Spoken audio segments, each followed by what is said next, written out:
रायजो राजा नोंथांमोननिसिम फुंनि गोजोननायखौ आरोबाव नोंथांमोननिसिम बावहरनाय थाबावबाय। दानिया लायनानै लोगोफोर जुब बेबादिनो अखा हानायनि गेजेरजों हिमाचल प्रदेशआ बेबादिनो दै हाजोनिफ्राय दै फैनानैहाय बेबादिनो गोबां मानसिफोरनि न' बांफ्रा सिलिंखार जाबाय। लामा दालांफ्रा बायफ्लंनानैहाय बेबादिनो गारि मथरफ्रा गोजावलांबाय। बिल्डिं न'फ्रा बेबादिनो खुख्लाब जानानैहाय बेबादिनो दैजोंहाय गोजावलांबाय। गोबां मानसिफोरनि गारिफ्रा बेबादिनो गोजावलांबाय, खहा जाबाय। हाफ्रा बेबादिनो खुख्लाब जानानैहाय बेबादिनो धंस जाबाय। दायो बिसोरो माने बबेयाव थानो बबेयाव मानो बेबादिनो बिसोरहा गोबां खहा जानानैहाय दुखुआवहाय दा बिसोरो दुखु जानानैहाय दङ, सिन्था भाबना जानानै दङ। आरो बेबादिनो हिमाचल प्रदेशनि जि 7था स्टेटआवनो जाहैबाय, 7था स्टेटआवहाय बेबादिनो दै लोमनाय जादों आरोखि। आरो बेबादिनो IMD रिपर्टआ बेबादिनो एलार्ट होबावदों, रेड एलार्ट होबावदों।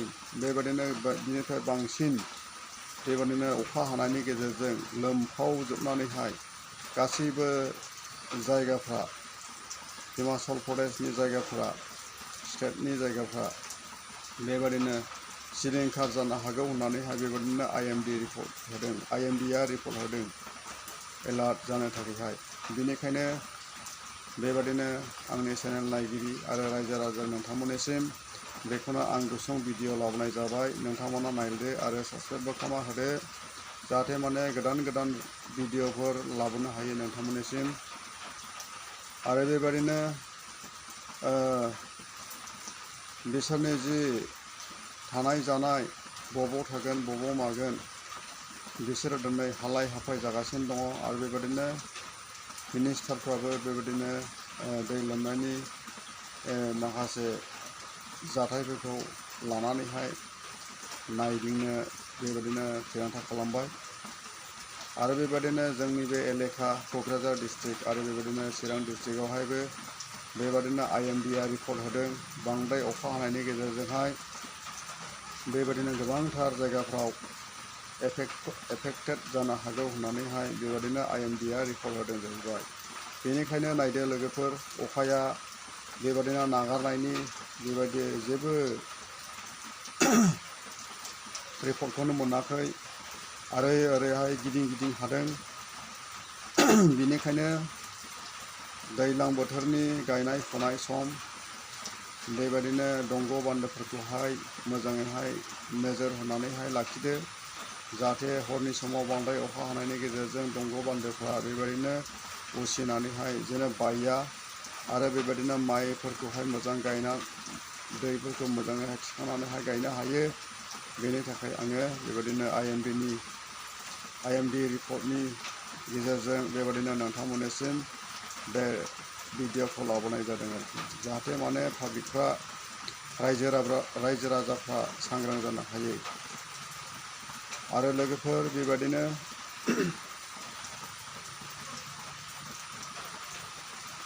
बे अखानि गेजेरजों बेबादिनो गोबां बेबादिनो खेथि आबादफ्रा नस्थ' जाबाय।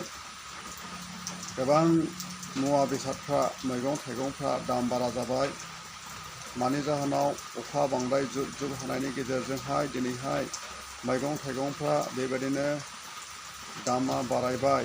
मानो बाराया जानो लोगोफोर, दिनैहाय मैगं थाइगंफ्रा खम जानायलाय बेबादिनो मानसिफोरनो जानो थोलिया। ओमफ्राय बेबादिनो मैगंफोरनि दामा बारा जाबाय। आरो मैगंफोरनि दामा बारा जानायखाय बेबादिनो गोबां बेबादिनो थाखा फैसाफ्रा सर्ट गैलिया। बांद्राय अखा हानायनि गेजेरजोंहाय दिनैहाय मैगं थाइगंफ्रा थैबाय। फानजुफ्रा बेबादिनो 80 थाखा गाहाम फवा, होमब्ला मा जाबावनो लोगोफोर। थाइबें थाइसे बाय 20 थाखा, 40 थाखा 80 थाखा केजि थाइबेंफ्रा ना बेदरनिफ्रायसो बांसिन जानो नागिरलांबाय। अब्ला नायदो लोगोफोर मा खालामबावनो। बांद्राय अखा हानायनि गेजेरजों दिनैहाय रायजो राजाफोरखौहाय मोनसे एफेक्ट लाबोदों। हयथ' जोंनि गेजेरावहाय दैफ्रा लोमसावनानैहाय जोंखौहाय सिलिंखार खालामाखैब्लाबो नाथाय बबेबा मोनसे जाहोनजों जोंखौहाय दिनैहाय बेबायदिनो जानाय लोंनायनि माखासे बिथिङा बेबायदिनो जोंनि सायाव बेबायदिनो गोहोम खोख्लैदों आरोखि। बेनिखायनो लोगोफोर मा खालामबावनो माने मैगं थाइगंफ्रा अखा हानायनि गेजेरजोंहाय थैनायनि जाहोनाव बेबायदिनो एसे थाखाफोरखौहाय सेभ खालामनानैहाय बाथोनब्लाबो बेबायदिनो बाथोन खालामनानैब्लाबो ओंखाम खबसेखौ जादो। थाखा फैसाफ्रा जाहाथे माने सेभ जायो बेनि थाखायहाय रायजो राजाफोरनिसिम बेखौनो मिजिंथिनाय एबा आसा खालामनाय थाबाय। होमबासो बिदिब्ला भिडिअखौ बेयावनो दोनथ'नोसै। Thank you.